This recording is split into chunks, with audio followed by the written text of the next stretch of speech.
Muitas pessoas acreditam que existe vida após a morte e que a saída prevista para nossos erros é a reencarnação. Outras acreditam que Deus ainda vai dar uma segunda chance depois desta vida, para que as pessoas ainda possam decidir. O mais interessante é que, mesmo entre os cristãos evangélicos, muitos pensam que existe uma segunda chance depois da morte. Afinal, até quando vai a nossa oportunidade de escolher? A resposta você verá no Está Escrito de hoje, que começa agora.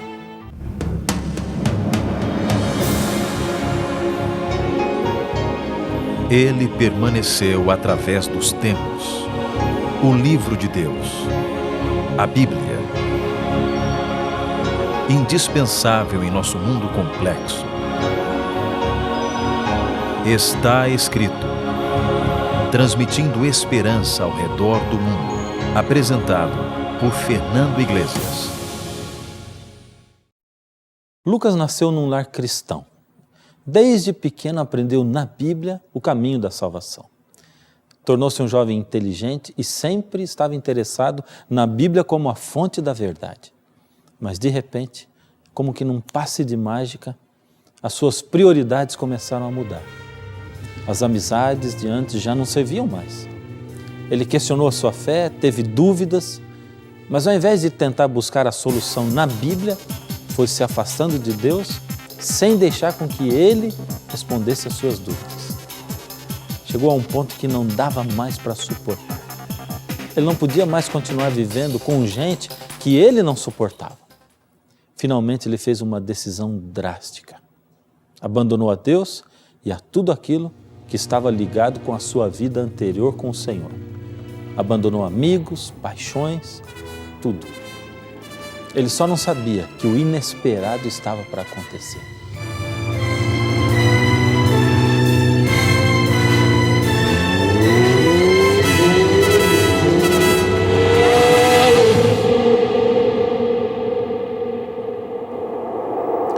Diante da vida que Lucas viveu aqui, das decisões que ele tomou, o que você acha que vai acontecer com ele quando Jesus voltar? Ele vai ser salvo ou vai se perder? Acha que ele ainda terá uma segunda chance?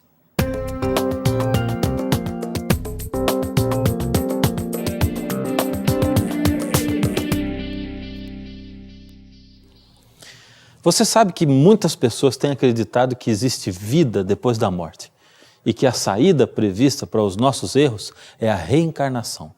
Outras acreditam que Deus ainda vai dar uma segunda chance depois dessa vida, para que as pessoas possam se decidir por Deus, mesmo depois de o terem rejeitado durante toda a sua vida aqui na Terra.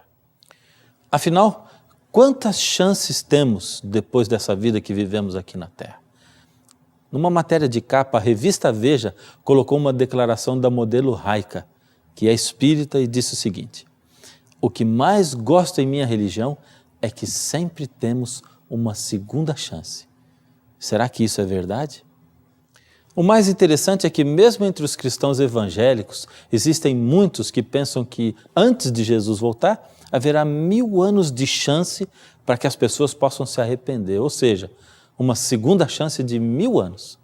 Será que podemos viver essa vida como nós bem entendemos e estar certos de que Deus nos dará ainda mais uma chance após a morte? Ou será que essa é a nossa única chance? Para termos a resposta disso, é só a gente estudar sobre a vinda de Jesus.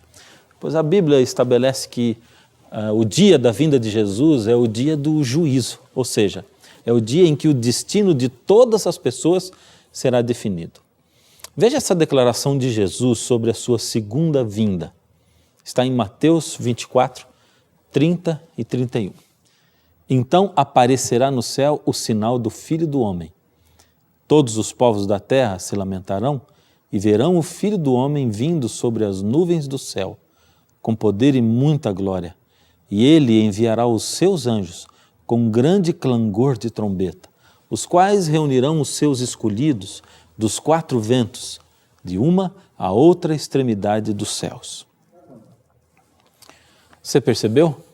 Todos os povos ou nações da terra se lamentarão e verão.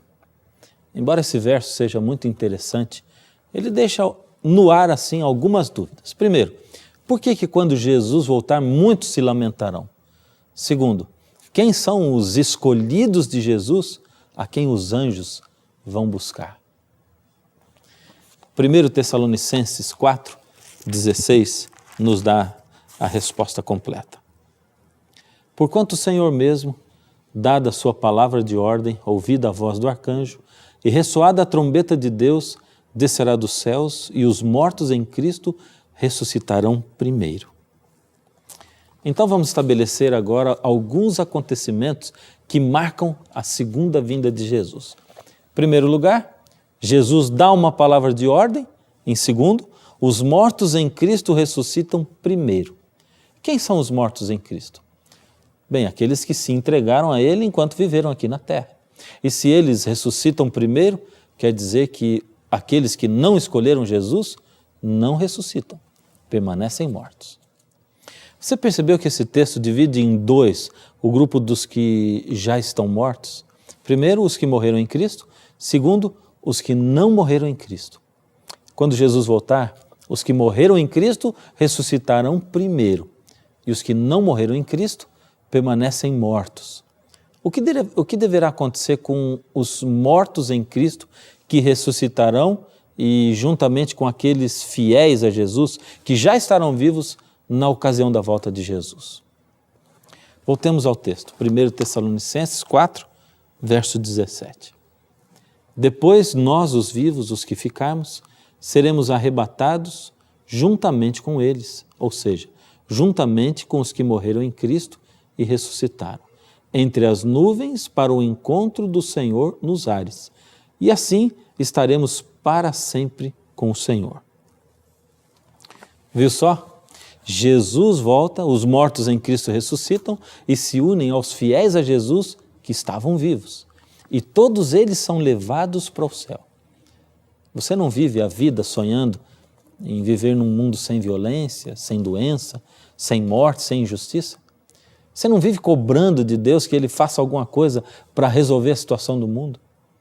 Pois é assim que Jesus vai cumprir tudo o que Ele prometeu e resolver a situação do mundo.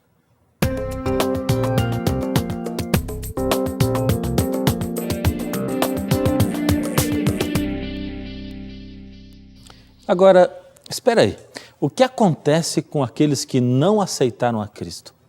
Sim, porque ainda temos dois grupos dos que não aceitaram a Jesus. Vamos chamar esse grupo de os iníquos, ou melhor, os ímpios. Segundo Tessalonicenses 2,8 diz o seguinte: então será revelado o iníquo, a quem o Senhor desfará pelo sopro da sua boca e aniquilará pelo esplendor da sua vinda. Ou seja, aqueles que não aceitaram a Cristo e estarão vivos quando Jesus voltar, irão se lamentar em vê-lo nas nuvens, pois rejeitaram a verdade e logo em seguida morrerão. A partir de agora, todos os que não aceitaram a Cristo estão mortos e todos os que aceitaram a Cristo estão vivos. Os que aceitaram a Jesus são levados para o céu. Pense nessa cena. Pessoas de todas as épocas que aceitaram a Cristo estarão vivas com o Senhor Jesus. Apocalipse 20, verso 5, reforça essa ideia dizendo: esta é a primeira ressurreição. Bem-aventurado e santo é aquele que tem parte na primeira ressurreição. Sobre esses, a segunda morte não tem autoridade. Como você pode ver, a Bíblia fala a respeito de duas ressurreições. Primeiro, a ressurreição da vida.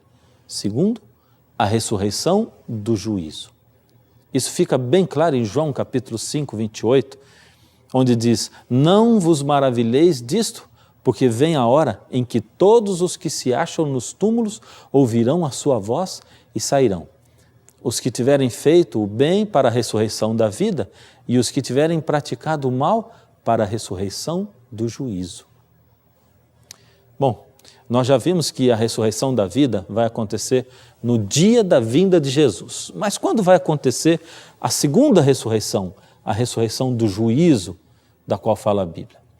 Apocalipse 20, verso 5, começa respondendo. Ali diz assim: os restantes dos mortos não reviveram até que se completassem os 1000 anos. Então isso quer dizer que durante 1000 anos, todos aqueles que morreram sem Cristo ficarão ainda mortos na terra. E os que viveram com Jesus estarão no céu reinando com Ele. Veja o que diz Apocalipse 20, verso 6. Bem-aventurado e santo é aquele que tem parte na primeira ressurreição.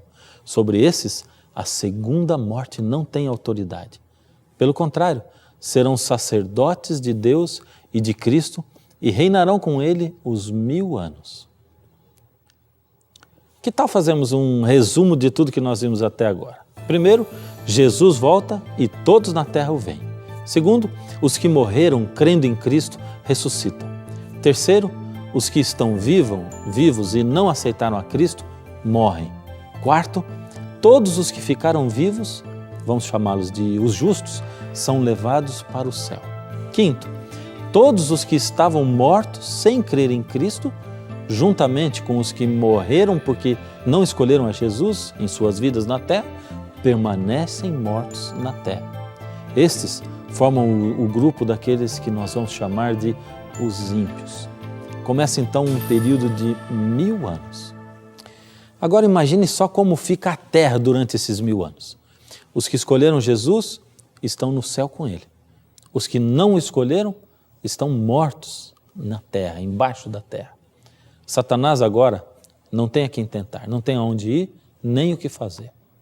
Apocalipse 20, de 1 a 7, declara que por todas essas circunstâncias, Satanás ficará como que preso, acorrentado.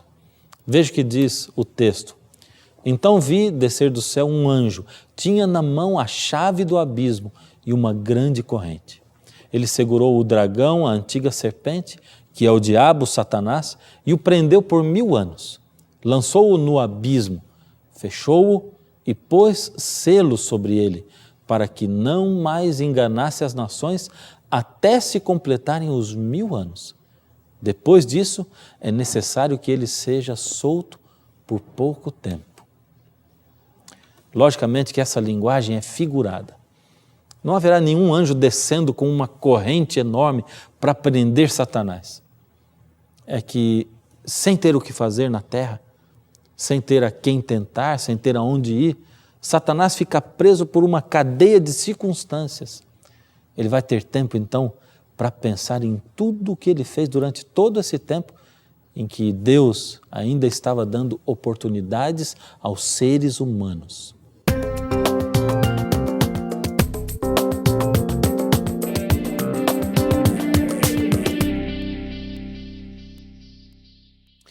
Em Jeremias 4, de 23 a 26, Deus descreve a situação em que estará a terra durante os 1000 anos. Olhei para a terra e ei-la sem forma e vazia, para os céus e não tinham luz. Olhei para os montes e eis que tremiam e todos os outeiros estremeciam.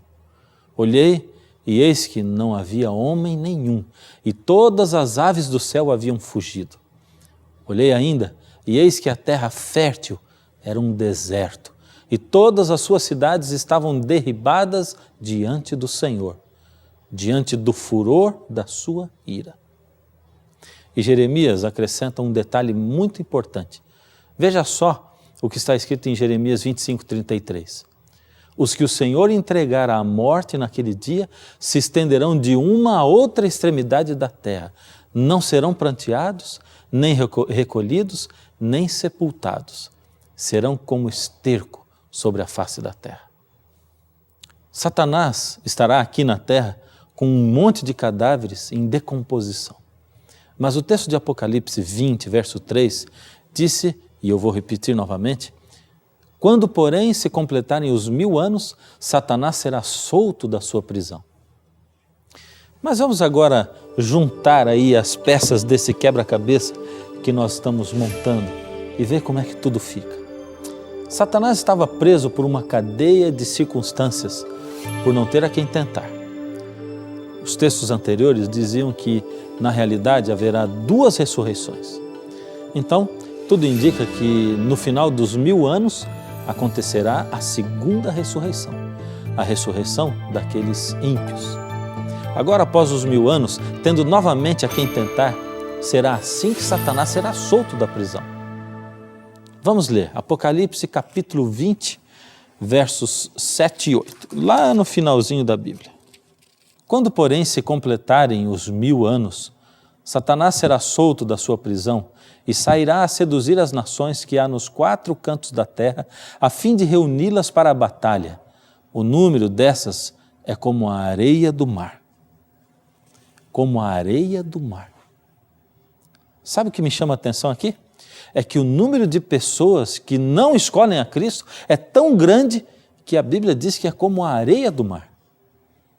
Você já se sentiu alguma vez uma minoria enquanto você estava interessado nas coisas da Bíblia, nas coisas de Deus? Os que buscam a Deus, os que aceitam a Jesus, são mesmo uma minoria, sempre, infelizmente. Muito bem, agora restam 2 perguntas a serem feitas. Primeiro, o texto afirmou que Satanás tentará seduzir os ímpios ressuscitados para uma grande batalha. Que batalha é essa? Segundo, o que os justos estarão fazendo no céu durante os 1000 anos? Bom, vamos começar por essa.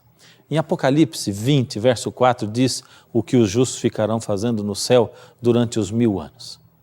Vi também tronos e nestes sentaram-se aqueles aos quais foi dada a autoridade de julgar. E viveram e reinaram com Cristo durante 1000 anos. Você sabia que você iria julgar o mundo? Então veja o que diz 1 Coríntios capítulo 6, versos 2 e 3. Ou não sabeis que os santos hão de julgar o mundo? Ora, se o mundo deverá ser julgado por vós, sois acaso indignos de julgar as coisas mínimas? Não sabeis que havemos de julgar os próprios anjos, quanto mais as coisas desta vida? Deus é tão maravilhoso que Ele vai passar 1000 anos dando satisfação do que Ele fez. Ele poderá mostrar, quem sabe, como num filme, como tudo começou, como Lúcifer se tornou Satanás, e porque algumas pessoas que se esperavam ver no céu não estão lá, enquanto que outras que não se esperavam, ali estão. Muito bem, hora do segundo resumo.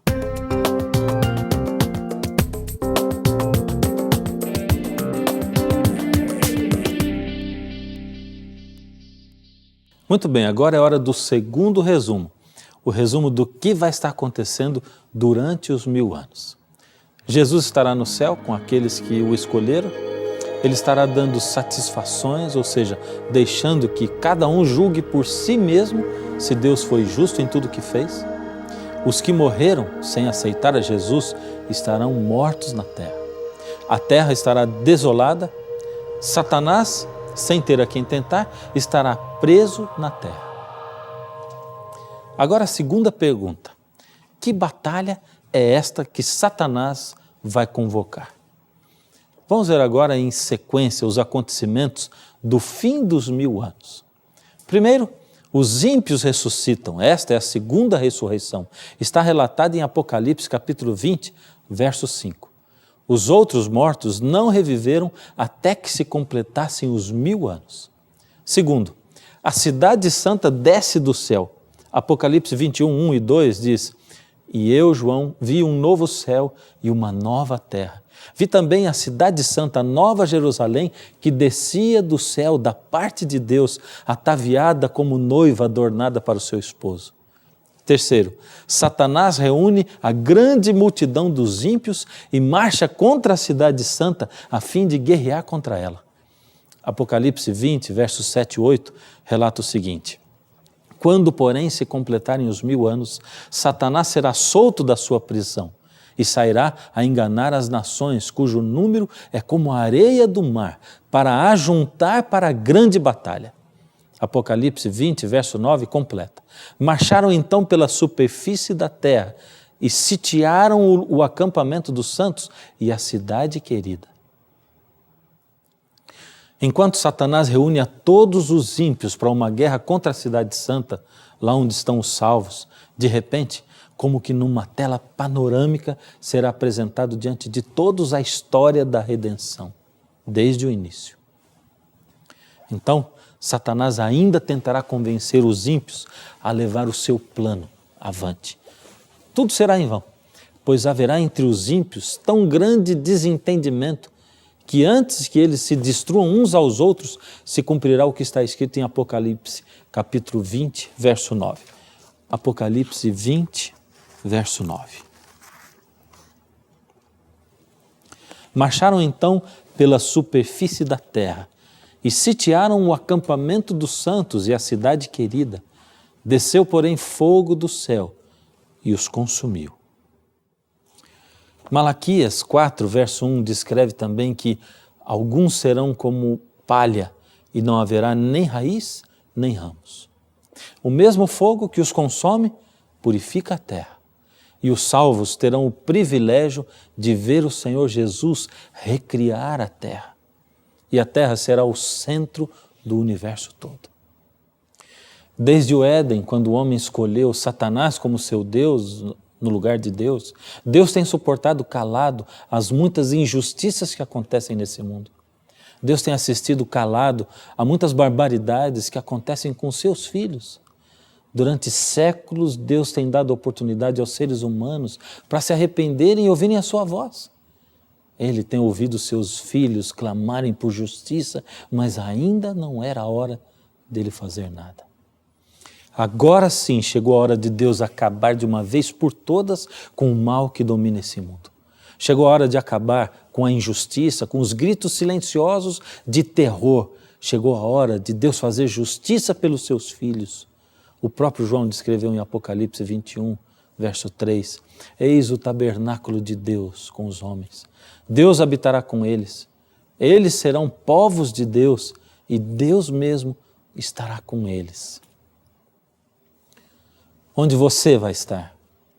Entre os que aceitaram a Jesus ou entre os que o rejeitaram?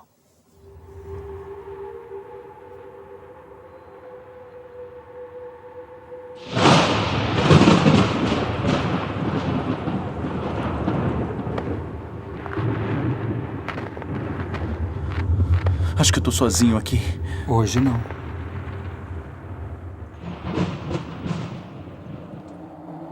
Um anjo? Jader, um anjo a serviço do governo de Deus. Aqui nesse lugar? Desde que o milênio começou, a Terra estava isolada. Poderia me dizer que lugar é este? Estamos no cemitério da sua cidade. Cemitério? Então eu conheço as pessoas que foram sepultadas aqui? Teixeira Rodrigues. O Carioca. Arlindo Lopes. O irmão Arlindo. E esses aqui? Por que estão abertos? São de pessoas que ressuscitaram no dia em que Jesus retornou à Terra. A primeira ressurreição? A ressurreição dos justos. Sei. E esse aqui? De quem é?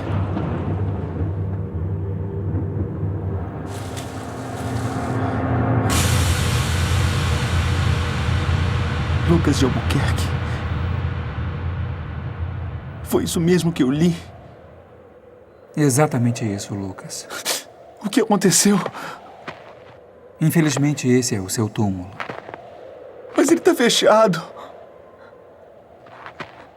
Quer dizer que eu tô perdido.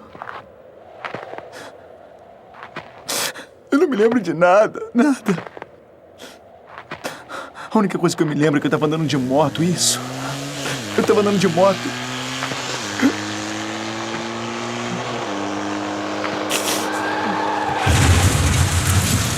Por que você não me pediu? Nós não fazemos nada que venha ferir o princípio da liberdade. Cada pessoa tem que escolher seu próprio destino. Você, por exemplo, quando se tornou rapaz, lentamente foi deixando os caminhos de Deus, envolvendo-se, entre outras coisas, com aquilo que acabou destruindo a sua vida. Quer dizer que nunca mais verei as pessoas que eu amo? Deixarei de existir por toda a eternidade? Sim, Lucas. Em meu coração existe um vazio. Uma dor indescritível. Não há nenhuma chance pra mim? Infelizmente, não. A porta da graça se fechou pouco mais de 1000 anos atrás. Todos os salvos estão vivos, redimidos e restaurados para sempre. E os perdidos, mortos nessa terra desolada e vazia, aguardando a segunda ressurreição, a da condenação eterna, da qual você fará parte. Acordei naquela noite, sem saber onde eu estava. A cena era estranha, só havia escuridão. Tem alguém aí? Ao meu lado, sepulturas começavam a se abrir. Eu estava assistindo a minha própria ressurreição. Então lembrei das Escrituras, por meu anjo esperei, mas logo percebi que eu iria me perder. Quer dizer que eu tô perdido? Os filhos de Jesus, todos salvos lá no céu. Por minhas decisões fugi de Deus, não quis vencer. Tanto tempo eu senti que Ele estava me chamando. Tantas vezes recusei ouvir a voz do Salvador. Eu deixei o pai chorando, escolhi sair do lar, pensando que haveria tempo de retornar. Tanto tempo implorei que o Senhor voltasse o tempo. Quantas vezes me lembrei que Deus perdoa o que fiz. Eu apenas não lembrei que o tempo aqui não é eterno. E o Pai que volta ao tempo tornou-se agora meu juiz. O meu desejo era dar-lhe as boas-vindas no céu, levá-lo ao encontro de Jesus. Meu choro então cessou, meu corpo todo estremeceu. Relâmpagos, trovões, e o mundo contemplou.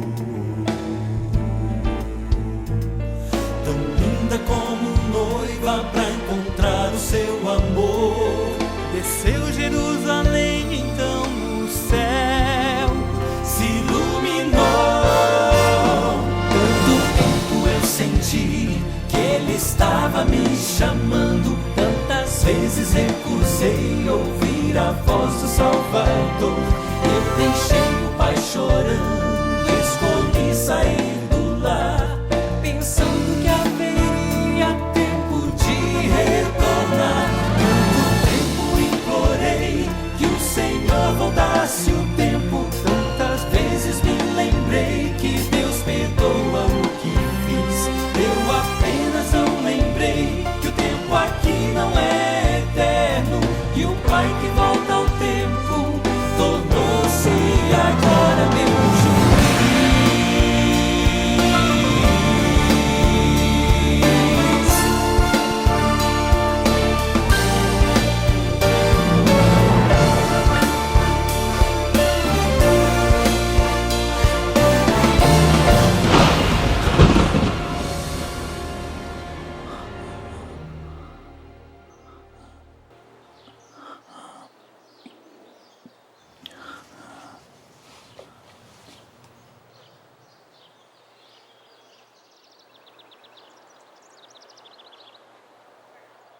Que pesadelo. Perdido para sempre. Mas eu tô vivo. Vivo. Entregue o seu coração ao Senhor hoje. Eu gostaria de fazer com você uma oração, entregando a sua vida ao Senhor. Tome a sua decisão ao lado dele, inclinando a cabeça comigo. Senhor Deus, entrego hoje a vida desse seu filho, dessa sua vida nas suas mãos. Não queremos entregar o nosso coração por medo do que vai acontecer aos que se perderem, Senhor. Mas queremos sim entregar a nossa vida para nós podermos usufruir a vida eterna com os nossos queridos, passar a eternidade, Senhor, juntos, alegres. E depois, Senhor, quem sabe quando nós estivermos no céu já, quando nós tivermos os 1000 anos lá, e depois quando voltarmos aqui para essa terra, e depois de 10.000 anos aqui, louvando ao Senhor, num momento vamos parar e ver que a eternidade só vai estar começando. Ajuda-nos a estarmos lá, Senhor. Aceite o nosso coração do jeito que está e transforma-o. Em nome de Jesus. Amém.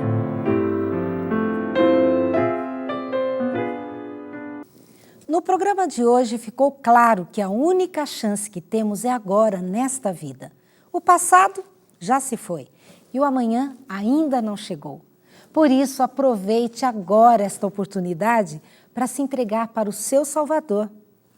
Se você quer saber mais sobre os assuntos que falamos aqui no Está Escrito, ligue para a gente, mande um e-mail, escreva uma carta e receba em sua casa inteiramente grátis a revista Princípios, onde você aprenderá mais sobre o tema que acabou de assistir. E se você tem alguma dúvida, pode procurar o plantão de dúvidas do Está Escrito. Temos uma equipe esperando por você. O seu contato é muito importante para a gente. Não esqueça que nós temos um encontro marcado no próximo programa. E até lá, mantenha sempre na sua mente. Está escrito, nem só de pão viverá o homem, mas de toda palavra que sai da boca de Deus. Noiva pra encontrar o seu amor, desceu Jerusalém, então no céu se iluminou. Tanto tempo eu senti que ele estava me chamando, tantas vezes recusei ouvir a voz do Salvador. Eu deixei o pai chorando, escolhi sair do lar, pensando que haveria tempo de retornar. Tanto tempo implorei que o Senhor voltasse